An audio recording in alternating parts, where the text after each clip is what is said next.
Queremos dar la bienvenida a esta nueva jornada de pantallas sanas que nos han invitado para hablar no solamente de pantallas, sino de ese mundo de ciencia ficción que tiene mucho que ver con las inteligencias. De ahí el título de nuestra tertulia, porque no queremos que sea ni una charla ni una conferencia, sino una interpelación a ti, espectador, que nos estás viendo. Creemos que las pantallas serán inteligentes en la manera en que tu inteligencia se ponga también a funcionar al permanecer atento a lo que vamos a intentar compartir contigo. El título se llama La condición humana y, sin embargo, un universo inteligente. ¿Qué es un universo inteligente ahora?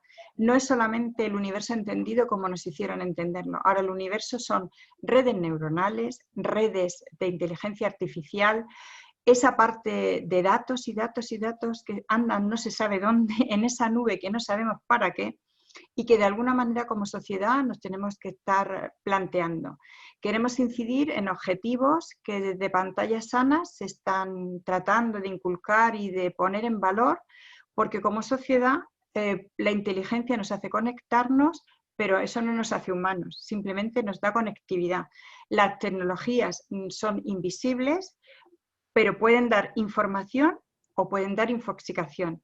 Y la comunicación siempre debe ser entre humanos, no es algo frío que tú tecleas. El teclado cobra vida en función de los valores y de esa manera de entender las pantallas que tengamos los adultos que rodeamos a la tribu que estamos educando, de manera directa o indirecta. Eso es lo que está sucediendo con las pantallas. Las estamos viendo, sabemos y criticamos muchos de sus usos, pero hemos pensado los beneficios, nos hemos dado cuenta de la parte humana, hemos intentado entender lo que es salud física, que esa parece que nos la explican muy bien ahora, pero ¿y la mental? ¿Y la salud social?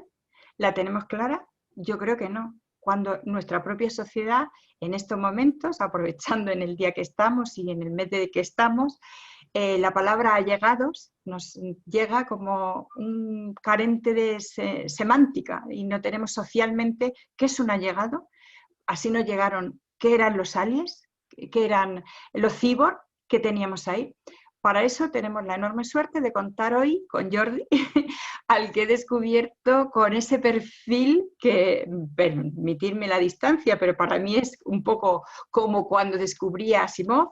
¿Qué le pasa a un científico friki? De esos que investiga en cosas que yo nunca he llegado a entender muy bien, de la ciencia entendida en la parte de ciencia pura, como le llamaban antes, porque yo vengo de la parte de ciencia humana, de la ciencia de investigación cualitativa en educación, y él que viene de esa ciencia, de repente se aparece en mi vida como alguien friki, friki, friki, que es de cine, que es de cómic. Entonces, Jordi, me encantaría que te presentaras como esa parte seria, rigurosa, científica, investigadora, que luego la otra trataremos de irla descubriendo contigo. Así que, adelante, cuéntanos cuál es tu parte seria, sensata y formal, que de la otra en un momento entraremos. Bueno, ¿qué tal, Mercedes? Un placer estar contigo en esta conversación y agradecer a Pantallas Sanas esta invitación para presentar mi trabajo de investigación y de divulgación. Yo soy ingeniero industrial, en la universidad trabajo en el ámbito de la organización de empresas. Mi tesis doctoral estaba relacionada con las matemáticas aplicadas a las decisiones en el ámbito empresarial y no tiene nada que ver con el proyecto de divulgación que empecé hace más de dos décadas, con una idea muy diferente de la que realizo habitualmente en mi trabajo de investigación y académico en la universidad.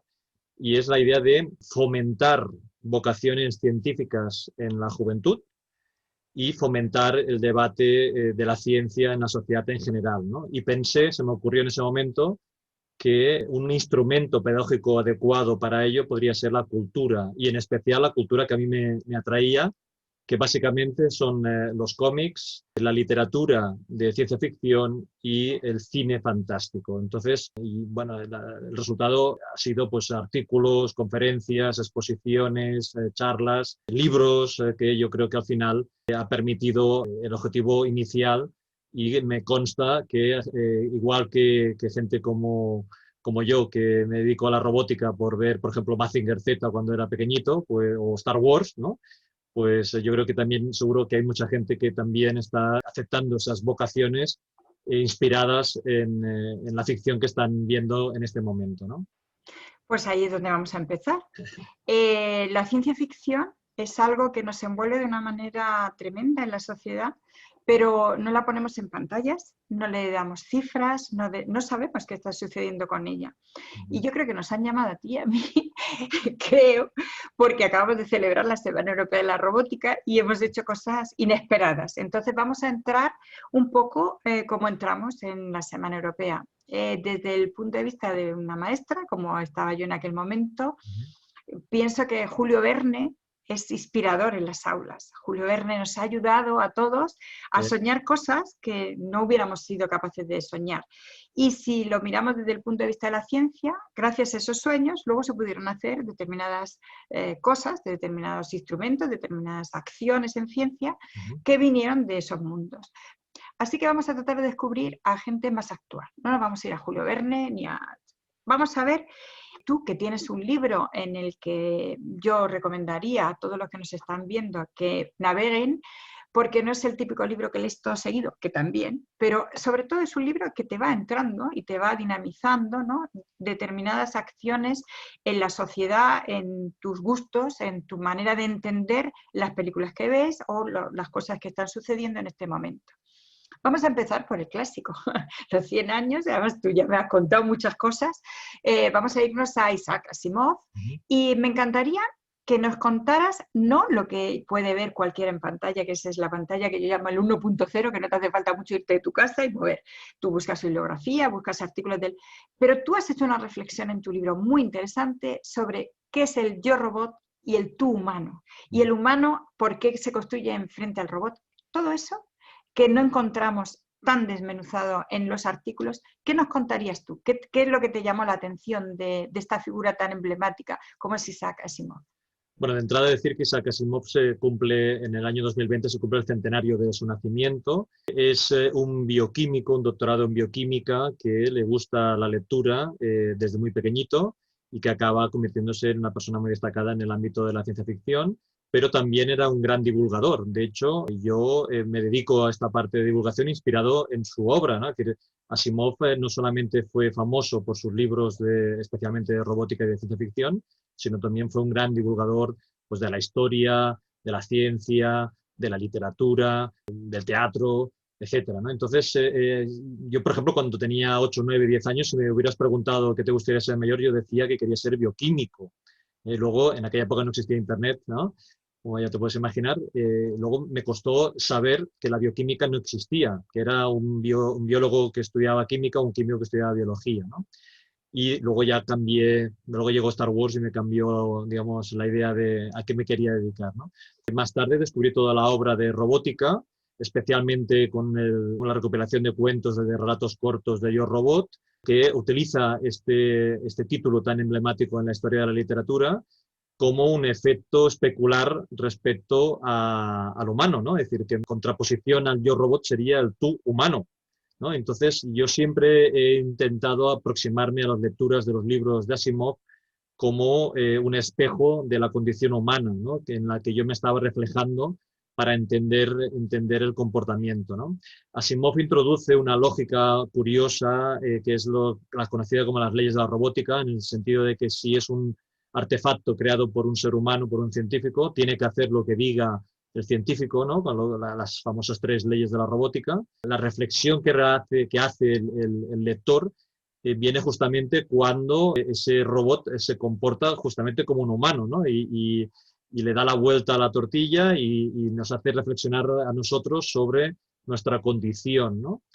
Y de hecho destaca el papel fundamental de un personaje muy, muy importante en la obra de Asimov, que es la doctora Susan Calvin, que es la primera robopsicóloga de la historia, ¿no? La robopsicóloga es una persona, una científica en este caso, que es experta en intentar que la psicología de un robot se parezca lo máximo posible al comportamiento humano.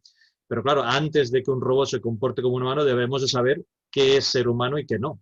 Y esa reflexión que aparece muy, muy a menudo en sus obras siempre me ha parecido muy, muy importante.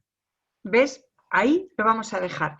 La reflexión final de Asimov será el botón rojo desconectado para el humano y para el robot. Claro. ¿Cuándo apagar la pantalla? ¿Cuándo apagar el robot? ¿Cuándo apagar esa inteligencia? Si no es para lo que la queríamos. Nuestra propia inteligencia puede tener un botón rojo de apagado de pantalla y ya tenemos un espejo para mirarnos. Está claro. Lo dejaremos ahí de momento y pasaremos al siguiente. Ahora nos toca la poesía. No podemos tener más emoción que en la poesía. Y dices, ¿qué tendrá que ver la ciencia y la poesía? Pues sí, hay un gran poeta de emociones y ese juego de cine, literatura, ¿qué pasa con el libro si va a la pantalla, si no va a la pantalla? Y claro, ¿cómo no hablar de Bradbury? ¿Qué tenemos ahí en este autor? ¿Qué es lo que tú has descubierto con esa poesía emocional de ciencia, robótica, o figuras, o personajes? ¿Qué nos podrías acercar como docentes o como padres para que podamos contarle a esos jóvenes que están viendo ese tipo de literatura o ese tipo de cine? Claro, Ray Bradbury fue uno de los escritores que consiguió vivir de lo que escribía, así como por ejemplo Isaac Asimov en los 40s y 50s compaginaba las clases en la universidad con su hobby que era escribir. Ray Bradbury consiguió vivir de la escritura. Se considera, se le llama como el poeta de las emociones, utiliza un estilo muy cuidado, se habla de que es casi poesía en prosa, pero básicamente es un creador de universos, es una persona que tiene un vínculo muy importante con la televisión, es muy conocido como guionista de muchos episodios de series míticas de la televisión y también guionista para películas de cine. Por lo tanto, hay una vocación muy moderna en la forma de expresar los acontecimientos, ¿no? En esa creación de universos también plantea sociedades del futuro que reflexionan sobre hacia dónde evolucionamos, ¿no? Entonces, hubo un momento muy importante en su vida, a finales de los años 40, cuando contempló cómo familias ultracatólicas empezaron a quemar cómics, esto es verdad, empezaron a quemar cómics, recoger y quemar cómics de las tiendas y de las casas, pensando que esas lecturas podían alterar, digamos, a esos jóvenes y que podían convertirlos en asesinos y violadores. Decían que los asesinos y violadores que había en las cárceles eran personas que habían leído cómics de pequeños. Eso le afectó muchísimo y de ahí salió una gran obra como es Fahrenheit 451, ¿no? Que al final podemos hablar sobre la evolución también de esta sociedad donde la cultura tiene un papel muy importante, ¿no? Y hasta qué punto nos puede transformar si no nos acogemos a esa contribución fundamental como es la lectura, como son las novelas, como son los libros, ¿no? Efectivamente, nos quedamos con el mensaje de la quema de libros que tanto nos ha acompañado. Sí, pero hay Y que mucha gente que se piensa que la quema de libros le inspiró los nazis, que también lo hicieron en Berlín, y no es así, ¿eh? Eso le inspiró la quema de libros que hubo en Estados Unidos, en finales de los 40 y principios de los 50. Quememos las emociones y no los libros. Claro. Bien, ya tenemos otra manera de acercarnos a esa ciencia ficción de una manera inesperada. Pasaremos al siguiente, que nos va a dejar un mensaje distinto. Bueno, llegamos a la ecología, un tema muy de moda, y el planeta sostenible y qué tenemos que hacer con la sostenibilidad. Entonces tenemos a Frank Herbert, que ¿tú qué dirías de él? ¿Qué parte le llamaríamos la atención para esos profes, padres, incluso alumnos o de universidad que nos estén viendo y que quieran profundizar en la ciencia ficción? Claro, Herbert va a estar una vez más de moda por la reciente película que se estrenará, espero que en los próximos meses, y por lo tanto volveremos a ver Dune, volveremos a hablar de Frank Herbert, pero no es solamente un autor de un único libro, sino también de un universo muy interesante. Todo el universo que supone Dune ocupa muchas lecturas, y ahora que estamos tan de moda por el tema de Juego de Tronos, el tema que nos gusta de las conspiraciones, la política, también veremos aspectos relacionados con la política, la religión y sobre todo la ecología, ¿no? Es decir, Herbert plantea esta relación con un planeta que en el primer libro, en Dune, es un desierto, luego en los siguientes libros se convierte en un vergel, pero plantea esa importancia de cuidar el planeta, de, digamos, de explotar los recursos hasta un punto que es realmente destructivo para el propio planeta. Y todo esto lo escribe en una década donde vivimos en los 70, por ejemplo, la crisis del petróleo, ¿no? Y que todo lo que ha supuesto esta dependencia de los hidrocarburos, del petróleo, del carbón, y cómo se anticipó en este sentido Herbert a lo que sería el cambio climático que hoy en día es aceptado por todos los científicos como una realidad, ¿no? Yo creo que en ese sentido Herbert se anticipó con un discurso en el que tenemos que respetar nuestro planeta y tenemos que respetar nuestro medio ambiente. De lo contrario, se va a devolver contra nosotros y los efectos van a ser devastadores. Y aquí has traído primicia, porque ayer salió en los medios el estreno de Dune, el controvertido estreno de Dune. Sí. Pantalla de cine, pantalla de ordenador, pantalla de tablet, pantalla de móvil, qué proyección podemos hacer en casa. Bueno, también es un tema interesante para esa ecología, Sí. qué tipo de instrumentos estamos utilizando y cómo los reutilizamos o no. En fin, dejamos ahí unas posibilidades grandes de trabajo posterior y de reflexión. Vamos a pasar ahora a unas figuras con doble línea. Primero vamos a hablar de lo que tú nos tengas que decir, luego yo te voy a hacer unas preguntas que me han llamado la atención con la reflexión actual, puesto que son pantallas que van a interpelar. Vamos a ver si lo conseguimos. A ver. Empezamos por Stanislav Lem, que necesitamos el doble debate, ¿no? de un científico para poder explicar algo. Y entonces, si yo quiero explicar algo en una película, en un libro, y quiero que tenga mucha credibilidad, tengo que buscar un personaje científico para poner en su boca aquello que yo quiero contar. Entonces, ¿qué es lo que hace él en ese sentido? ¿Qué es lo que crea para que le otorguemos fiabilidad a su mensaje? Claro, Stanislav Lem es un autor de ciencia ficción muy particular, pero que lo identificamos claramente como un escritor que nos permite reflexionar sobre la condición humana, ¿no? Tiene dos grandes líneas, por ejemplo, en el libro Fábula de robots, que son relatos cortos con robots, pero sobre todo lo conocemos por la obra emblemática como es Solaris, ¿no? En Solaris, donde nos enseña que puede haber otras formas de vida extraterrestre que no sea exactamente con una cabeza, un tronco, dos brazos y dos piernas, aparece un momento, sin hacer muchos spoilers aquí en la conversación, pero aparece un momento donde justamente el protagonista, que es un científico, pone en una balanza a escoger entre la ciencia, lo que le dice su parte del cerebro racional, entre la ciencia y la parte más emocional, lo que es el amor, ¿no? Y si tiene que escoger con qué se queda, ¿no? Si se queda con las emociones o si se queda con el raciocinio. Me parece una simplificación de lo que supone esta obra, porque es mucho más compleja de lo que acabo de decir ahora, pero me parece muy interesante que sea un punto de partida, por ejemplo, para un debate, pensar hasta qué punto estos debates morales de qué tengo que escoger entre dos aspectos que para nosotros son muy importantes, como es la emoción y el raciocinio, pues me parece interesante a qué conclusiones llega en este libro como es Solaris. Y aquí me gustaría dejar esa pregunta o esa reflexión abierta al espectador para que a su vez la traslade a la tribu que educa, que es lo que nos cuentan de la vida del científico, que tiene que ser abnegada, solitaria, que no tiene, y sin embargo en este autor encontramos cómo se enfrenta a esa mujer con la que se reencuentra, que se ha suicidado, es decir, esa dialéctica de qué tienes que hacer con tu vida emocional cuando estás también en otra parte que se supone que te han culturizado para que no tengas esa vida emocional, porque el científico es el frío, el que está aislado. Nos han presentado siempre una imagen del científico varón muy aislado, la mujer ha quedado ahí muy desdibujada. Entonces, en ese sentido, habría que ver estas obras con esa otra forma de entender lo que hemos dicho, la condición humana y la inteligencia artificial. Ese debate, ese equilibrio, esa tensión que siempre está, ¿no? Una vez inclinada la balanza hacia un lado y otra vez hacia otro. Pues vamos a seguir con el siguiente, que también nos trae otras reflexiones dobles, ¿no? De lo que ha hecho y de lo que nosotros podemos aplicarlo ahora y sobre todo en este momento tan distópico que estamos viviendo.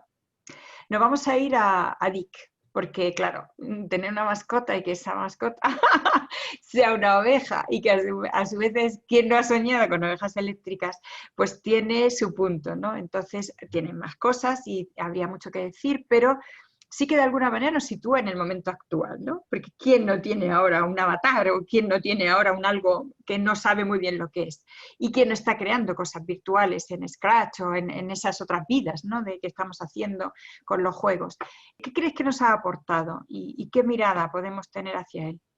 Bueno, Philip K. Dick es probablemente de los más modernos de los autores de ciencia ficción de los 60, 70 y 80, ¿no? Y es curioso porque se anticipa incluso al concepto que, que es el de Internet, ¿no? Que Internet en realidad, como lo conocemos hoy en día, prácticamente no ha aparecido en la ficción en ningún libro.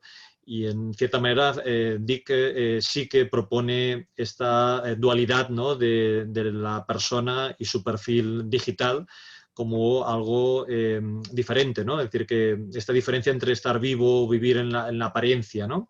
Y que aparece justamente en uno de los libros más conocidos de él, que es Sueñan los androides con ovejas eléctricas, y que realmente tienes que leértelo para entender el concepto del título, ¿no? Porque este libro sucede en un futuro donde por un virus desaparecen todas las mascotas y los animales del mundo, y el que quiera tener una mascota pues tiene que tener pues, un robot perro, un robot gato o un robot oveja, como es el que quiere el protagonista. En la película, que también es muy famosa, de Blade Runner, no se explica de esta manera, pero en la película vemos un búho robot.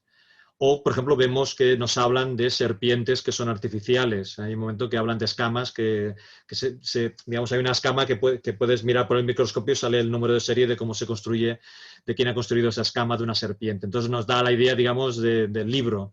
Pero bueno, la cuestión es que Dick nos aporta una reflexión muy interesante sobre algo que hoy podríamos asociar al concepto de redes sociales, que en ese momento no aparecen en sus libros, porque no aparecen ni en el suyo ni en ninguno, pero que lo podríamos asociar con esta doble sensación de lo que es la vida y de lo que es este mundo digital, o la memoria incluso, que podríamos asociarlo con el postureo o la memoria digital, ¿no? Es decir, que una cosa es lo que tú vives y otra cosa es lo que explicas que has vivido, que es muy diferente, ¿no? Y esa reflexión dual de hoy en día me parece que yo creo que Dick es el que más aproxima a esa situación que, por otro lado, es muy de ahora, de nuestro momento, ¿no? Y él lo explicaba hace más de 40 años, ¿no?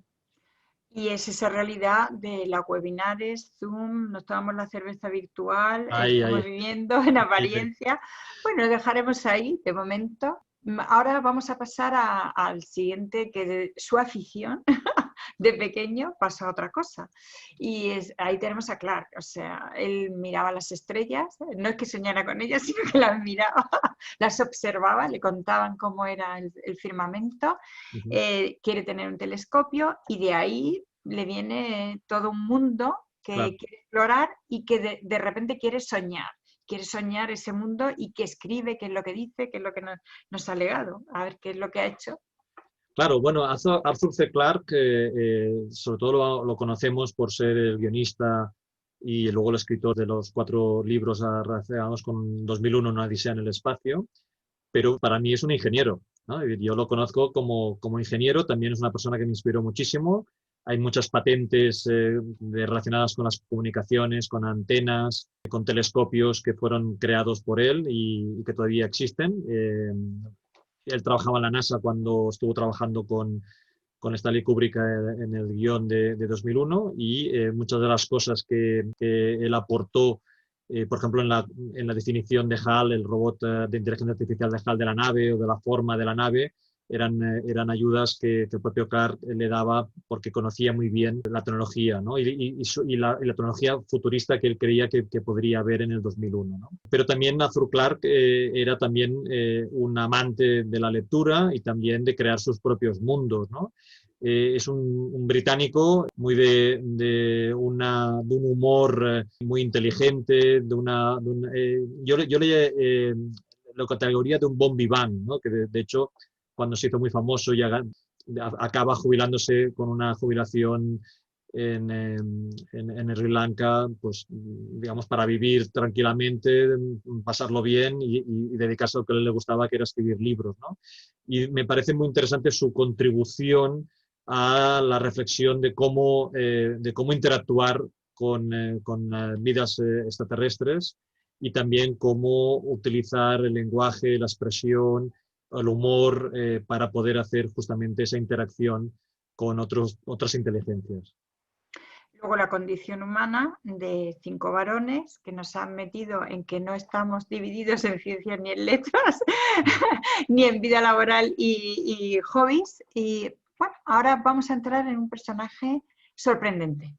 Yo me he sorprendido mucho, Jordi, reconozco que soy una analfabeta de ciencia ficción, porque de repente me encontré con Ursula Le Guin y dije, no me puedo creer que no me haya llegado a mi vida nada que me haya impactado sobre un personaje tan brutal en la ciencia ficción. Claro. Y como sí que soy, esa parte sí que la tengo desde hace un tiempo, muy, no diría feminista, sino diría género-persona. Es decir, me gusta estudiar qué ha pasado con el feminismo, qué ha pasado con la mujer y con esa invisibilidad, y aparece alguien tan premiada como nosotros, con los premios mejores, que es una figura súper reconocida y que la pobre empieza a conocérsele más y salen más entrevistas porque se acaba de morir recientemente. Sí, es una pena. Entonces, creo que la tenemos que rescatar. O sea, tú Claro. primero cuéntame y luego yo diré lo que yo quiero rescatar del 5-1, que la proporción no va mal, ¿eh? 5 varones y una mujer. Claro. Adelante con ella. Bueno, Ursula K. Le Guin se murió en 2018 y seguramente tienes razón en que las necrológicas en los medios de comunicación generalistas de pronto hacen que descubran una obra muy importante de la ciencia ficción y de la fantasía de las últimas décadas, ¿no? Es una autora que también viene del mundo universitario y que propone en su obra también una ciencia ficción sociológica, ¿no?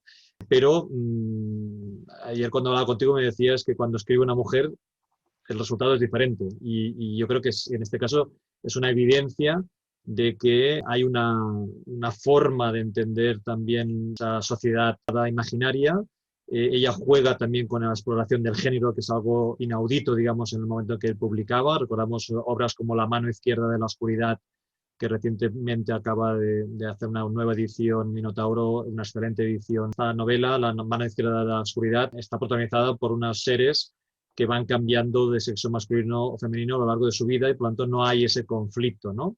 Pero también en general en su obra aparece muy a menudo una forma de solucionar los conflictos muy propia del estereotipo femenino. Otra cosa es que discutamos si debería ser así o no, pero bueno, la cuestión es que es muy propia de ese estereotipo en el cual los protagonistas de los libros alcanzan acuerdos y consensos gracias a la conciliación y gracias a ceder cada uno una parte para llegar a ese consenso, a contraposición de lo que podría ser un clásico pues, de fuerza y pelea y quién es más bruto, quién es más fuerte, que podrías tener un estereotipo desde una perspectiva más masculina, ¿no? Y yo creo que eso es una contribución muy interesante también para la generación de criterios, generación de formas de pensar, y que no entendamos que solo es una obra para un público femenino en absoluto, es una obra para todos y con una ficción especulativa que también en muchos sentidos se anticipó a la sociedad actual, porque estamos hablando de obras publicadas hace bastantes décadas y que son de absoluta actualidad y de una gran recomendación para las generaciones nuevas. Pues fíjate qué cierre teníamos. Has empezado hablando del espejo y el yo robot tu mano. Cuando la mirada femenina no existe, nos perdemos la amplitud de ese universo inteligente. Entonces ella no solamente habla de la condición de género, que le va dando un tratamiento, por lo menos aparece, sino que también aparece el color de la piel, aparecen situaciones muy de una mirada diferente a la que pueden tener unos varones. Entonces, nada mejor para este cierre que decir que en esta sociedad donde los androides, donde las ovejas eléctricas, donde todo, sí que tiene género, sí que tiene sesgo, sí que tiene una mirada de poder, de política, de filosofía, y que si no estamos los adultos acompañando en las pantallas es cuando se produce la distopía, aparte de la que estamos viviendo, donde no sabes si estás en un capítulo de una serie en esta pandemia o realmente es la vida real, porque casi todo lo estamos haciendo a través de pantallas. Esas pantallas serán humanas en función de lo humanos que nosotros queramos ser. Y cuando nos juntamos la cultura atávica del hombre con la cultura atávica de la mujer y juntos miramos el mundo, parece ser que lo podemos ver hasta en ciencia ficción de manera diferente. Entonces, esperemos que hayamos interpelado a nuestra audiencia para que se vayan rápidamente a Wikipedia a descubrir a Úrsula y rápidamente a buscar las bibliografías que van a llevar a sus aulas o a sus hijos o en Navidades o esas series que van a aprovechar a ver y que algunas incluso se están a punto de estrenar o de reeditar libros. Entonces, por mi parte, solo dejar ese mensaje de espejo tan bonito con el que hemos comenzado de yo soy robot y tú eres humano, mirémonos. Pero yo diría, yo soy robot sin género, que es el género persona, y tú eres humano con género, hombre y mujer, para llegar al género persona. Y ahora es tu turno de despedirte. Bueno, solo decir que este es el final de este vídeo, pero el inicio de la búsqueda de muchos tesoros que espero que os haya animado con estas palabras. Muchísimas gracias, Mercedes. A ti, Jordi, y a Pantalla Sana por darnos la ocasión de poder conversar. Hasta la próxima.